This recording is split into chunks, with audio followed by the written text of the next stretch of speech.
आप सभी का स्वागत है मेरे YouTube क्लासेस पे। आज हम लोग बात करेंगे कैसे रेसिस्टेंस यानी टोटल रेसिस्टेंस बताएं, अगर वो सर्किट सीरीज में हो या जैसे भी बनी हो और पैरेलल में हो तो उसके पीछे में क्या है कंसेप्ट वो भी जानेंगे। तो चलिए हम स्टार्ट करते हैं इस फिजिक्स के क्लास को।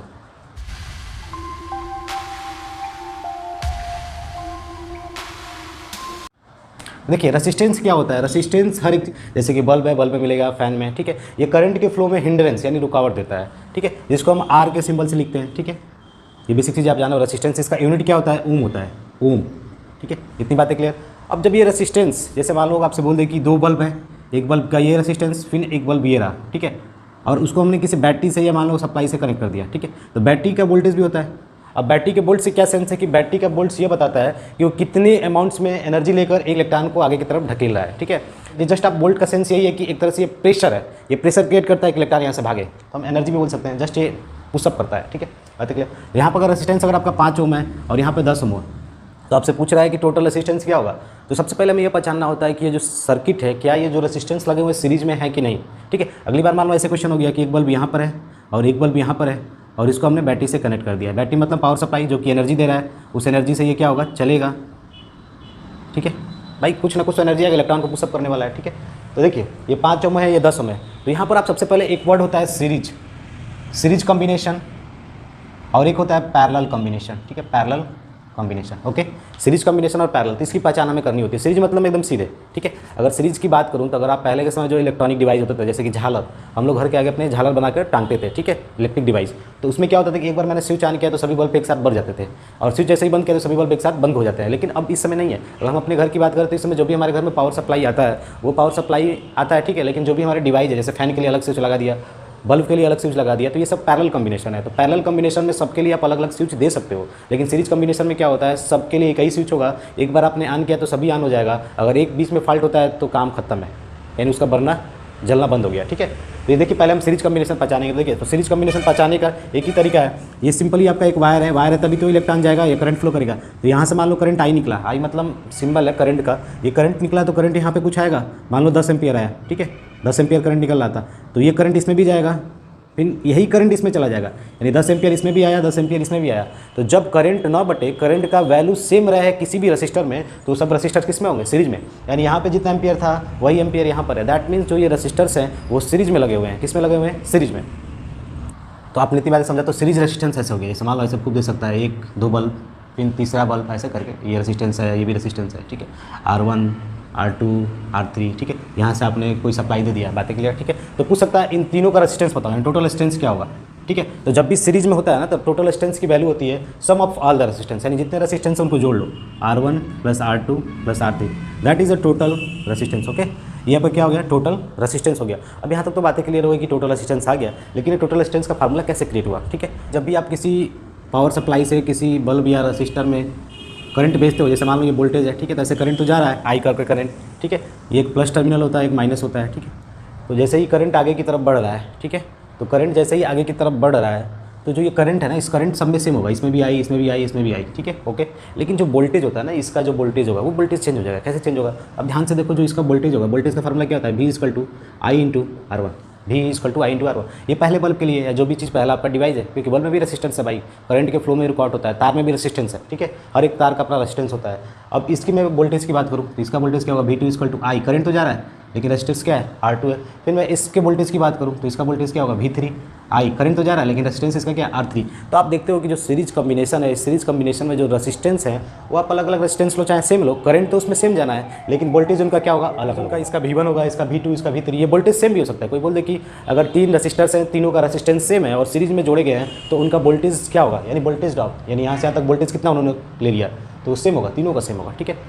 तो देखो टोटल वोल्टेज क्या होगा आपका, तो टोटल वोल्टेज क्या होता है, सम ऑफ इंडिविजुअल वोल्टेज, सभी वोल्टेज जो बट गए थे, मान लो बैटरी ने 300 वोल्ट दिया, ये सब में बट गया तो उनको जोड़ देकर टोटल वोल्टेज आएगा।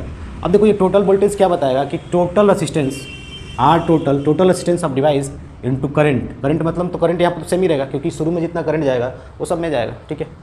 अब यहाँ पर आप क्या कर दोगे, I × R1, I × R2, I × R3, अब I सब में सेम है, अब इसको फाइनली अब I से I सब कैंसिल हो जाएगा तो बचेगा क्या kappa, total resistance, that is R total. R total is the sum of all individual resistance lying in the circuit, ठीक है, when it combine in the series। अब सेकंड स्टेप बात करना है हमें पैरेलल कॉम्बिनेशन, ठीक है। तो पैरेलल कॉम्बिनेशन आप कैसे निकालते हो, देखो अगर मान लो यहाँ से करंट निकलता है तो करंट यहाँ तक तो जाएगा सेम, लेकिन जैसे ही इस पॉइंट पे बटेगा ना, जाएगा ना, ये जंक्शन हो गया। जंक्शन मतलब दो जगह करंट बढ़ जाएगा, कुछ करंट इधर चला जाएगा, कुछ करंट इधर। जैसे आप पानी को पास कराओ और पानी को आगे ले जाएगा, दो रास्ते दे दो, तो थोड़ा थोड़ा करंट, थोड़ा पानी इधर चला जाएगा, थोड़ा पानी इधर चला जाएगा। ठीक है, बात है क्लियर। अब आप ये सेंस करो कि जब पानी आगे जाएगा तो जहाँ पर थोड़ा स्लोपिंग ज़्यादा रहेगा वहाँ पानी तेज़ भागेगा, और जहाँ पर स्लोपिंग थोड़ा ऊंचा रहेगा पानी कम भागेगा। ठीक है, तो वही कहानी यहाँ पर है, जिसका रेसिस्टेंस ज़्यादा रहेगा, यानी दैट मीन स्लोप, रेसिस्टेंस ज़्यादा है यानी स्लोप ढलान ज़्यादा है, तो इसमें करंट कम आएगा। और इसका स्लोप कम है यानी स्लोप मतलब रेसिस्टेंस कम है, तो पानी सड़क से भाग जाएगा, क्योंकि भाई जो भी नीचे की तरफ पानी फ्लो तेज़ी से करता है, ग्रेविटी कारण। ठीक है, तो इसका रेसिस्टेंस कम है तो यहाँ पर करंट का अमाउंट ज़्यादा आएगा, और यहाँ पर रेसिस्टेंस इसका ज़्यादा है यानी इसका ढलान स्लोप ज़्यादा है, तो पानी चढ़ने में दिक्कत होगा, यानी करंट यहाँ पे कम आएगा। तो यहाँ पर बोल देते हैं करंट मान लो I2 आया, यहाँ पे करंट क्या है आपका I1 आया। बात है क्लियर। यहाँ पर करंट I1 आया, यहाँ पर करंट क्या हुआ आपका I2 आया। ये करंट I2 और I1 कैसे बने? इस टोटल करंट को तोड़ने से ही बने, यानी जो टोटल करंट था उसी को तोड़ के बनाया गया, वही बट गया टोटल करंट I1 और I2 में। जो ज़्यादा रेजिस्टेंस है उसको कम करंट मिलेगा, जैसे पानी की कहानी में अगर मान लो पाइप आगे जा रहा था, यहाँ पर थोड़ा ऊंचा है, यहाँ पर थोड़ा नीचे की तरफ है, तो करंट को चढ़ने में टाइम लगेगा ना, थोड़ा कम अमाउंट में करंट जाएगा, यानी पानी कम जाएगा। दैट इज सेंस कर लेंगे। ठीक है, अब बात आती है कि जो ये आपका I टोटल है I1 प्लस I2 के बराबर हो गया। ठीक है, तो अब पैरेलल में आप एक चीज़ पढ़ोगे, जब अगर पैरेलल में आप कोई चीज़ लगाते हो तो पैरेलल में जो वोल्टेज होता है हर एक डिवाइस को सेम मिलता है। अगर मान लो ये आपका पावर सप्लाई है 200 वोल्ट का, तो इसको भी कितना मिलेगा? 200 वोल्ट ही मिलेगा। इसको भी कितना मिलेगा? 220 वोल्ट, यानी सबको वोल्टेज सेम मिलता है, ये आपको याद रखना पड़ेगा। ठीक है, तो अब एक चीज़ देखो, आपने बोला कि I इक्वल टू क्या I1 प्लस I2 है, तो I मतलब टोटल करंट, तो इसका मतलब क्या होगा V टोटल, यानी V टोटल यहाँ से चालू है मेरा, चलो I टोटल इसको लिख देते हैं।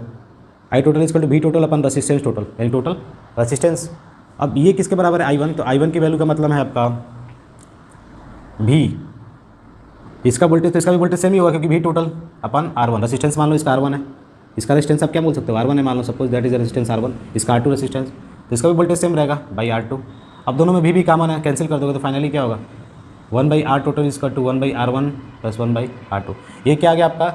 पैरेलल कॉम्बिनेशन में टोटल रेसिस्टेंस हम कैसे पता करते हैं, उसका ये फार्मूला आ गया। ठीक है, तो आप इतनी चीज़ें जाना, लेकिन अब तक क्वेश्चन ऐसे नहीं होगा, ये तो डेरिवेशन हुआ कि आप कैसे इसको डिराइव कर सकते हो। ठीक है, तो पैरेलल कॉम्बिनेशन जो होता है ना, उसमें आप अलग अलग स्विच लगा सकते हो। यहाँ पे एक स्विच लगा सकते हो इसको जलाने के लिए, यहाँ पे लगा सकते हो, लेकिन सीरीज में क्या है, अगर आप स्विच यहाँ पर लगाओ चाहे यहाँ पर लगाओ तो बात एक ही है, अगर स्विच बंद कर दिए तो सब बंद। ओके, लेकिन इसमें क्या है, अगर आपने इसका स्विच बंद किया तो इसमें करंट जाना समाप्त हो गया, यहाँ तक आएगा फिर रुक जाएगा, लेकिन इसमें करंट जाता रहेगा। Okay, clear. तो हमने ये जाना कि अगर हम पैरेलल कॉम्बिनेशन में स्विच अलग अलग लगा सकते हैं, क्योंकि अगर मान लो यहाँ पर आपने स्विच लगा दिया और आपने बंद कर दिया तो करंट यहाँ तक आया, लेकिन इसके आगे नहीं बढ़ेगा, क्योंकि आपने ओपन सर्किट कर दिया, और करंट किस में चला जाएगा? ऊपर वाले में चला जाएगा। ठीक है, अब कैसे कैसे एग्जाम में क्वेश्चन पूछते हैं तो हम देख लेते हैं। देखिए, कभी कभी क्या होता है कि बोर्ड एग्जाम में उन लोग ऐसे क्वेश्चन दे देते हैं। ठीक है, एक पावर सप्लाई दे देते हैं यहाँ पर, और सबका 5 ओम, 10 ओम, 6 ओम, सिंपल बोल देते हैं 20 ओम, 40 ओम। ठीक है, दे देते हैं, और यहाँ पर 200 वोल्ट होता है। तो पूछता है बताइए टोटल रेजिस्टेंस क्या है और टोटल करंट सर्किट में कितना जा रहा है। टोटल करंट मतलब बैटरी ने कितना करंट भेजा था, भले ही जाके वो बट गया वो अलग बात है। ठीक है, टोटल करंट कितना जा रहा है। ठीक है, तो टोटल करंट के लिए तो सिंपल सा फार्मूला है I total equal to V total. V total मतलब बैटरी का वोल्टेज, बैटरी का वोल्टेज भी बोल सकते हो VV अपन R टोटल। अब यहाँ पर बात आती है कि R टोटल कैसे निकालोगे, यानी रेजिस्टेंस टोटल। तो यहाँ पर देखो, सबसे पहले हमने जो बताया था कहानी की करंट को हम बांटते हैं, तो अगर आप यहाँ से देखो तो करंट निकलेगा I टोटल, ऐसे ऐसे गया, इसमें भी तो वही करंट आएगा I टोटल ही आएगा, सेम करंट, चेंज नहीं होगा। लेकिन जैसे ही यहाँ पर आएगा तो यहाँ वाली कहानी चेंज हो गई, ये जंक्शन है, यहाँ पर चीज़ें बांटनी है, तो इनको कुछ करंट जाएगा, दैट इज I1, इनको क्या जाएगा I2। अब ये करंट यहाँ तक आया, यहाँ पर भी I1 आया, यहाँ पर I2 आया, क्योंकि ये सभी तार है ना, ये तार करंट को आगे भेजते रहेंगे। जैसे ही यहाँ पर आएगा करंट तो कंबाइन हो जाएगा, कंबाइन होकर इसमें क्या मिलेगा? Current I total. क्या मिलेगा? I टोटल, क्योंकि दोनों करंट मिल जाएंगे तो I टोटल ही बचेगा ना, फिर जितना करंट गया था उतना लौट के वापस आ गया। ठीक है, तो आप यहाँ पर ध्यान से देखो, जिसमें करंट बटा हुआ है, करंट इसमें बट गया और इसमें बट गया, दैट मीन्स ये किस में है? पैरेलल में। किस में? पैरेलल में। तो इसके लिए हम कौन सा फार्मूला लगाएंगे? पैरेलल कॉम्बिनेशन वाला। किसका? पैरेलल कॉम्बिनेशन वाला। तो इसके लिए हम पैरेलल कॉम्बिनेशन वाला फार्मूला लगाएंगे, तो क्या होगा? 1/R total equal to 1/R1 plus 1/R2, तो 1/10/1/5, that is a 10 is LCM, 1 plus 2 that is a 3/10। अब जस्ट 1/R टोटल है ना, तो RT हमें निकालना है, तो जस्ट इसको भी हम क्या करेंगे? पलट देंगे, तो क्या होगा? 10/3 ओम। तो फाइनली आपका आंसर क्या हो गया? ये 10/3 ओम हो गया। ठीक है, यहाँ तक बातें क्लियर। अब एक चीज़ देखो, 10/3 ओम हुआ ना, तो 10/3 टोटल असिस्टेंस हुआ, किसका? इन दोनों का। तो हम ये जो दो लोग दिख रहे हैं तो हमको हम एक बना सकते हैं, तो कैसे बनाएंगे? यानी फिगर को मॉडिफाइड कर देंगे। तो मॉडिफाइड कैसे करेंगे? देखिए, सबसे पहला रेजिस्टेंस तो मेंटेन रहेगा 40 ओम, लेकिन जो ये बनाना बीच में, इसका रेजिस्टेंस हम चेंज कर देंगे। ठीक है, इसका रेजिस्टेंस कितना आया था? 10/3 ओम, क्योंकि टोटल रेजिस्टेंस तो बन गया ना भाई, दो लोगों को मैंने एक बना दिया। अब यहाँ पर क्या होगा आपका? दैट इज 20 ओम। अब यहाँ पर सप्लाई आपने दे ही रहा था 200 वोल्ट का। ठीक है, ओके, ये 2 था, 2 से 1 बन गया। ठीक है, तो अब जो करंट होगा सब में सेम करंट जाएगा, क्योंकि अब देख रहे हो यहाँ पे जो करंट आया इसमें भी सेम ही जाएगा, क्योंकि 2 तार था, 2 तार से 1 तार बन गया, क्योंकि मैंने उसका टोटल रेजिस्टेंस निकाल लिया, और टोटल रेजिस्टेंस में भी वही करंट जाता है जो सब पावर सप्लाई से आ रहा है। ठीक है, ये सभी किस में हो जाएंगे आप सीरीज में। तो फिर यहाँ से आर टोटल मतलब सीरीज में टोटल 40 20 60 सबको जोड़ देंगे, 60 + 10/3 दैट इज़ 190/3। ठीक है, ओके, ठीक है, 190/3 190/3 क्या हो गया, टोटल रेजिस्टेंस हो गया पूरे का। तो अगर आपको करंट बताना आई टोटल तो क्या होगा, V total by R total. तो वी टोटल कितना था 220 वोल्ट, और ये 190/3 0 0 कैंसिल 60/19 एम्पियर। ठीक है, ampere is the unit of A current. जो इसमें करंट जा रहा है वो कितना जा रहा है 60/19। ठीक है, 60/19 यानी ये करंट इसमें 60/19 जा रहा है। लेकिन अब पूछ सकता है कि इसमें क्या करंट था, ये भी क्वेश्चन कभी आ सकता है। ठीक है, यहाँ तक तो 60/19 था, लेकिन ये तो बट गया ना इसमें जाके, तो उसको कैसे निकालेंगे वो भी जान लेते हैं। देखिए, अगर इस करंट को बताना है तो आप जानते हो कि इन दोनों का वोल्टेज क्या हुआ, पैरेलल है तो सेम रहेगा, पैरेलल है तो वोल्टेज सेम रहेगा। तो आप बोलोगे कि I1 × 10 = I2 × 5 Ω, यही तो बोलोगे, दोनों का भाई वोल्टेज सेम होगा, यानी इसका वोल्टेज इसके वोल्टेज से बराबर है, क्योंकि पैरेलल में वोल्टेज सेम होता है। तो यहाँ से एक रेशियो मिलेगा I1/I2 = 1/2 5/10 10 नीचे आ जाएगा ना, I2 इधर गया, यानी 1:2, यानी बोल सकते हो जो करंट होगा 1:2 में बटेगा, क्योंकि इसका मतलब जस्ट एक रेशियो की तरह ही है 1:2 में, यानी I1 में 1 यूनिट करंट और I2 में 2। तो हम बोल सकते हैं करंट कैसे होगा 1x + 2x = टोटल करंट के बराबर होगा, क्योंकि यहीं से करंट पता था। ठीक है, इसमें 1 यूनिट्स, इसमें 2 यूनिट्स, यानी 1x और 2x, और टोटल करंट किसके बराबर है 60/19, यानी 3x = 60/19। तो x की वैल्यू क्या होगी 60/57 एम्पियर। ओके, तो x अभी 60/57 एम्पियर है, तो इसमें कितना करंट होगा 60/57, इसमें क्या होगा 120/57, 60 दूनी 120/57। तो आप आंसर दे सकते हो, ये I1 है ना, तो I1 में कितना है 1 यूनिट, दैट मीन्स 60/57। इस I2 में कितना करंट होगा, तो I2 में करंट होगा आपका 120/57। ओके, बात क्लियर, क्योंकि इसमें 2x करंट जाएगा, 2 अमाउंट्स, तो 2 से गुणा कर देंगे। ठीक है, एम्पियर लिख देंगे, एम्पियर क्यों करंट का यूनिट्स है। ठीक है, बात क्लियर। तो ये सब बेसिक चीज़ें थी, इससे भी थोड़ा कॉम्प्लेक्स क्वेश्चन पूछे जाते हैं बोर्ड एग्जाम में। वो क्या होता है कि देखिए, कभी कभी इन्होंने ऐसे कर देते हैं, जैसे कि रेजिस्टेंस यहाँ पे दे दिया, एक रेजिस्टेंस यहाँ पे दे दिया, एक रेजिस्टेंस यहाँ पे दे दिया, फिर एक रेजिस्टेंस यहाँ पे दे दिया। ठीक है, फिर यहाँ से तार ऐसे कनेक्ट कर दिया, फिर यहाँ पे कुछ रेजिस्टेंस देते हैं, फिर यहाँ पे। तो आपको बस एक कंसेप्ट आना चाहिए कि हम कैसे पैरेलल पहचानते हैं और कैसे सीरीज पहचानते हैं। अगर ये सब चीज़ें आप पहचान लेते हो तो आप जस्ट सॉल्व कर लोगे। अगर पैरेलल पहचानना है तो आप ये देखो कि करंट बढ़ रहा है कि नहीं अलग अलग रेजिस्टेंस में। अगर सीरीज देखना है तो सब में करंट सेम जाना चाहिए, उसके आधार पर आप फर्क करो। ठीक है, जैसे ये सब देखो, ये पैरेलल दिख रहा है क्योंकि यहाँ से करंट सब में बढ़ जाएगा, तो इनका पहले रेजिस्टेंस निकालो। जैसे इनका पहले रेजिस्टेंस निकालोगे तो क्या होगा, एक सिंगल रेजिस्टेंस बनेगा, फिर उसको यहाँ पर रख दो, ये सभी हट के एक सिंगल रेजिस्टेंस हो गया। अब देखोगे सभी सीरीज में हो गया, उसके बाद इजीली सॉल्व कर लोगे। ठीक है, बहुत से क्वेश्चन होते हैं जो बोर्ड एग्जाम में पूछे जाते हैं। ठीक है, ये 2 क्वेश्चन है जो कि सीबीएसई के सैम्पल पेपर के बेस पर है, और ये आईसीएसई 2020 में आया हुआ है। इसमें बोला है कि इक्विवेलेंट रेजिस्टेंस बताइए अक्रॉस ए बी, यानी ए बी के क्रॉस इक्विवेलेंट रेजिस्टेंस क्या है या टोटल रेजिस्टेंस क्या है ये बताइए, यानी बस बोल सकता है रेजिस्टेंस क्या है ए बी के क्रॉस। ठीक है, अब इसमें क्या है कि इसमें टोटल करंट पूछा है, तो देखिए इसको सॉल्व करते हैं। सबसे पहले हमें ये पहचानना होगा कि कौन सा रेजिस्टेंस पैरेलल है या सीरीज। तो अब देखो यहाँ से जो करंट निकलेगा आई टोटल होगा, जैसे ही यहाँ पे करंट आया तो बढ़ जाएगा, यहाँ पे कुछ करंट I1, यहाँ पे करंट I2। ठीक है, अब ध्यान से देखो, जब ये करंट I1 जाएगा तो यहाँ पे तो कुछ है नहीं बढ़ने वाला काम, तो इसमें भी कितना ही करंट आएगा I1 ही आएगा, और यहाँ पे I2 करंट आगे बढ़ेगा, फिर फाइनली कितना करंट हो जाएगा I टोटल, इधर से करंट और इधर से करंट मिलकर क्या बना देंगे I टोटल। तो यानी आप देख रहे हो ऊपर वाले में सब में करंट सेम है, दैट मीन्स ऊपर वाला किस में हो गया सीरीज में। तो ये पूछा हुआ भी कि है क्वेश्चन में कि ए से, यानी जो ए से बी में जो ऊपर वाले पार्ट हैं रेजिस्टेंस वो किस में है, तो ये सीरीज में, ये वाले पार्ट पूरे किस में है आपके सीरीज में, किस में है सीरीज में, और ये नीचे वाला किस में है आपका।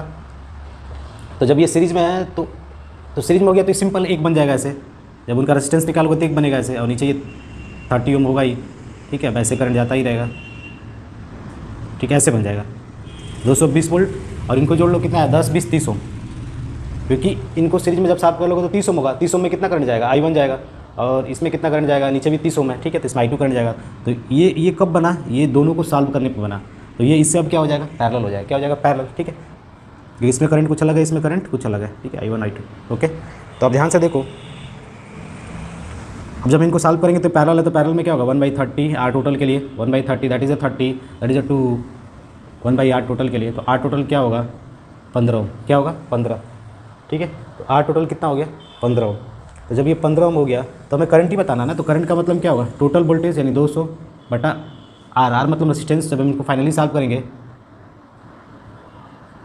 40/3 एम्पियर। ठीक है, ओके, 5 चौके 20 5 या 15, तो टोटल जो करंट होगा वो क्या होगा 40/3 एम्पियर होगा। ठीक है, तो आप ये चीज़ें समझ रहे हो कि इसमें टोटल करंट कितना जाएगा 40/3 एम्पियर। अब इसमें क्या है, इक्विवेलेंट रेजिस्टेंस है क्रॉस AB, यानी AB के क्रॉस इक्विवेलेंट रेजिस्टेंस क्या होगा, ठीक है। तो आप देखो ये यहाँ से अगर मैं बोल दूँ करंट कुछ जा रहा है तो ये करंट यहाँ पे क्या होगा, बटेगा I1 और यहाँ पे करंट I2, ठीक है। इसमें I1 गया, इसमें I2 गया, अब फिर दोनों मिलकर यहाँ पे क्या हो जाएगा, I टोटल हो जाएगा। जितना करंट आया था उतना करंट बाहर निकल जाएगा। तो ये I1 है, ये I2, ये दोनों क्या हो गया, पैरेलल में हो गया। तो पैरेलल में हो गया तो क्या होगा, 1/3 1/6 दैट इज 6, 3/6 दैट इज 1/2।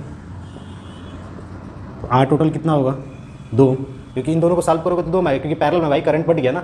और जैसे ही इनको सॉल्व कर लोगे तो ये एक तार बनेगा, एक तार का मतलब सिंगल एक रेजिस्टेंस। तो फाइनली नया फिगर क्या होगा, ये हाफ ओम हो जाएगा और जो आगे वाला था ये कितना रहेगा 5 ओम, ठीक है। अब ये देखो इसमें जो करंट जा रहा है उसमें वही करंट जाएगा, क्योंकि सभी तार तो एक साथ हो गए ना, सीधे हो गए, स्ट्रेट लाइन हो गए। तो इसका मतलब ये है कि जब ये पैरेलल में होगा तो ये करंट एक बनेगा, यानी एक रेजिस्टेंस बनेगा, और ये रेजिस्टेंस इसके साथ क्या हो जाएगा, सीरीज में हो जाएगा। तो अब यहाँ पर आप टोटल रेजिस्टेंस निकाल सकते हो, R टोटल क्या होगा, जोड़ दो दोनों को 5.5, क्योंकि रेजिस्टेंस सीरीज में हम जोड़ते हैं, ठीक है। ओके, बातें क्लियर। तो इसी के बेस पर बहुत से क्वेश्चन पूछे जाते हैं एग्जाम में, तो आप एक बार प्रिपेयर रहिएगा। रेजिस्टेंस हम कैसे निकालते हैं, पैरेलल में हो या सीरीज में, या करंट कैसे बताते हैं, 3 या 4 नंबर के क्वेश्चन आते हैं, ठीक है। तो आज के लिए बस इतना ही, मिलते हैं अगले क्लास में नए कंसेप्ट के साथ। तब तक के लिए धन्यवाद। अगर आपने मेरे इस चैनल को सब्सक्राइब नहीं किया है तो एक बार सब्सक्राइब जरूर करें, और पसंद आए तो लाइक और शेयर जरूर करें। धन्यवाद।